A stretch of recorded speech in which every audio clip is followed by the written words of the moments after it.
नमस्कार, संतोष की रिपोर्ट में आप सबों का स्वागत है और मैं हूं संतोष सिंह। और आज हम संतोष की रिपोर्ट में चर्चा करने जा रहे हैं कि बिहार का 2 फेज का इलेक्शन हो चुका है। दोनों फेज में कौन जीतेगा कौन हारेगा उसके भाग्य का फैसला ईवीएम में बंद हो चुका है। लेकिन एक सवाल बार बार लोगों के जहन में आ रहा है कि आखिर सिर्फ मौसम की वजह से, गर्मी की वजह से ही लोग वोट करने नहीं जा रहे हैं या फिर कुछ और वजह है। क्योंकि 2 ऐसी कॉन्स्टिट्यूएंसीज हैं जो कॉन्स्टिट्यूएंसीज संघ और बीजेपी के लिए बहुत ही अनुकूल है और जहां बरसों से काम संघ और बीजेपी का चल रहा है। संघ का तो बरसों से काम चल रहा है। यूं कहें तो संघ बिहार में प्रवेश किया तो सबसे पहले इन्हीं इलाकों में प्रवेश किया जहां उन्हें मुसलमानों को लेकर जो उनका नैरेटिव है उस नैरेटिव को अच्छे तरीके से बढ़ाया जा सकता है। फल फूल सकता है। हम बात किशनगंज और भागलपुर की कर रहे हैं। इन दोनों कॉन्स्टिट्यूएंसीज में भी 2019 की तुलना में यहाँ भागलपुर में तो 7% और वहाँ लगभग 3% वोटिंग कम हुई है। और अगर ओवरऑल हम बात करें जिन 5 कॉन्स्टिट्यूएंसीज में वोटिंग हुई है तो लगभग 11.5% वोट कम पड़े हैं पिछले चुनाव की तुलना में। इसकी क्या वजह है? सिर्फ मौसम या फिर पॉलिटिकल पार्टी के उम्मीदवारों को लेकर जो इनकम्बेंसी है उसका असर है? ये सारी विषय पर हम सोच ही रहे थे। उसी दौरान कल वोटिंग के दौरान एक संघ के बड़े ओहदे पर पूर्व मतलब बैठे हुए एक व्यक्ति का फोन आया। चुनाव के सिलसिले में ही बातचीत हो रही थी। अचानक उनके व्हाट्सएप स्टेटस पर, क्योंकि उससे पहले एक मैसेज उनका आया था, हमारी नज़र पड़ गई। उन्होंने व्हाट्सएप स्टेटस पर दीनदयाल उपाध्याय का एक कोटेशन लगा रखा था और वो कोटेशन बहुत कुछ कह गया। जैसे उस कोटेशन को हमने देखा मैं समझ गया कि कुछ न कुछ हो रहा है।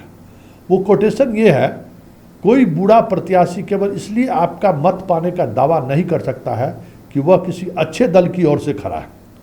दल के हाईकमान ने ऐसे व्यक्ति को टिकट देते समय पक्षपात किया होगा, अतः ऐसी गलती को सुधारना मतदाता का कर्तव्य है। ये दीनदयाल उपाध्याय ने 1961 में लिखी है ये बात। ये उनके स्टेटस में लगा हुआ था। तो ज़्यादा उनसे इस संदर्भ में मैंने नहीं सवाल किया, लेकिन जब इस स्टेटस के आधार पर संघ से जुड़े लोगों से जब हमारी बातचीत होने लगी तो पता चला कि ये मैसेज पूरे वायरल हो गया है संघ और उसके अनुषंगिक संगठन से जुड़े लोगों के बीच। मैं हैरान रह गया, इसका मतलब क्या है और ये मैसेज देने की जरूरत क्यों पड़ी? जब इलेक्शन खत्म हुआ तो बहुत सारी चीज़ें समझ में आनी शुरू हो गई। संघ पूरी तौर पर अपने आप को इस इलेक्शन से अलग रखा है, वजह जो भी रही हो। लेकिन ये साफ हो गया है कि इस बार मोदी को लेकर भी संघ उस तरीके से काम नहीं कर रही है, उस तरीके से काम में जुटी हुई नहीं है जिस तरीके से 14 और 19 में जुटी हुई थी। क्योंकि संघ कहीं न कहीं लग रहा है कि बीजेपी से नाराज है और इसकी नाराजगी समझ आई भागलपुर जैसे कॉन्स्टिट्यूएंसीज में जहां संघ का सबसे ज़्यादा काम आज भी हो रहा है, किशनगंज जैसे कॉन्स्टिट्यूएंसी में जहां संघ का सबसे ज़्यादा काम आज भी हो रहा है। लेकिन आप देखेंगे कि संघ से जुड़े हुए लोगों ने वोट करने के लिए गए ही नहीं, बाहर ही नहीं निकले। दूसरे वोटर को निकालने की बात तो दूर, खुद बाहर नहीं निकले। और इसका असर किशनगंज के चुनाव पर भी देखने को मिलेगा और भागलपुर पर तो आज तो चर्चा शुरू हो गई है।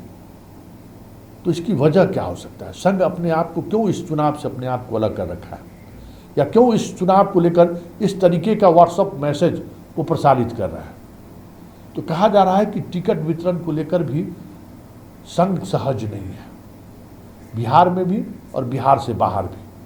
कई ऐसे संघ के चाहने वाले लोग हैं, संघ से जुड़े हुए लोग हैं जिनके बारे में संघ की इच्छा थी कि उन्हें टिकट दिया जाए, लेकिन संघ की इच्छा को इस कदर नज़रअंदाज किया गया जो ये साहस वाजपेयी भी नहीं कर पाए थे, मोदी भी इस तरीके का साहस जुटा नहीं पाए थे।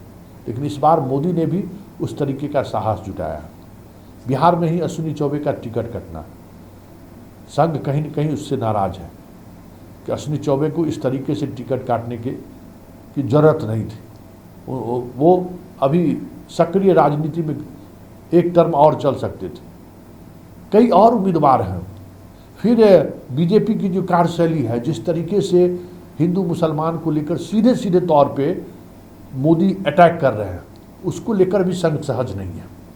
जो कल हमारी जो बातचीत हुई थी, ठीक अररिया की सभा के बाद उनसे बात हो रही थी। उन्होंने कहा कि देखिए संतोष जी, इस तरीके से प्रधानमंत्री पद पर बैठे हुए व्यक्ति को नहीं बोलना चाहिए जो वो बोल रहे हैं। इससे हम जो संघ की जो धारणा है कि हिंदुस्तान में रहने वाले तमाम लोग सनातनी हैं, तमाम लोग के शरीर में एक ही तरह का रक्त है, वो चीज़ें टूट रही है और इसका असर काफ़ी गहरा होगा, जिसको भरना बहुत बहुत मुश्किल है। देश विभाजन के बावजूद भी यहाँ कुछ दिनों तक लोगों के बीच तलखी रही, लेकिन धीरे धीरे हम लोग साथ जीना सीख लिए। यहाँ लड़कर ये इस तरीके का इजराइल नहीं है, ये फिलिस्तीन नहीं है। यहाँ मुसलमान भी जो है सो बहुत सारी भारतीय संस्कृति से अपने आप को अलग आज भी नहीं कर पाया है वो। ऐसे में इस तरीके के भाषण से हम संघ के लोगों को भी काम करने में परेशानी होगी। हम जो व्यापक जो हमारा नज़रिया है, उस नज़रिया पर भी कहीं न कहीं इससे इसका असर पड़ेगा। और सत्ता ही सिर्फ हम लोगों का लक्ष्य नहीं है। सत्ता हम लोग प्राप्त किए, राम मंदिर भी बन गया, धारा 370 भी हटा दिया गया, कश्मीर के इशू पर जो हम लोगों की लड़ाई थी वो भी हो गई, लड़ाई पूरी हो गई है। CAA और बाकी चीज़ें हैं, वो भी चीज़ें चलती रहेंगी। लेकिन अब मथुरा को आगे बढ़ाना, काशी को आगे बढ़ाना, ये सारी चीज़ें ऐसी हैं जो एक तरीके से समाज में कटुता बढ़ा सकता है। तो मैंने कहा कि सर आप क्या बात कर रहे हैं, मतलब बीजेपी जिस लाइन पर जा रही है वो तो सत्ता, इसी के सहारे सत्ता पाना चाह रही है। तो उन्होंने कहा कि देखिए ये देश का मिजाज ये नहीं है, हम ज़्यादा दिनों तक इसके सहारे राजनीति नहीं कर सकते हैं। तो बहुत सारी बातें उनसे हुई और ये संकेत उन्होंने कहीं न कहीं उनके बातचीत से ये लग गया कि संघ इस बार के चुनाव में बहुत कम ऐसे उम्मीदवार हैं जिनको लेकर वो दिलचस्पी दिखा रहा है।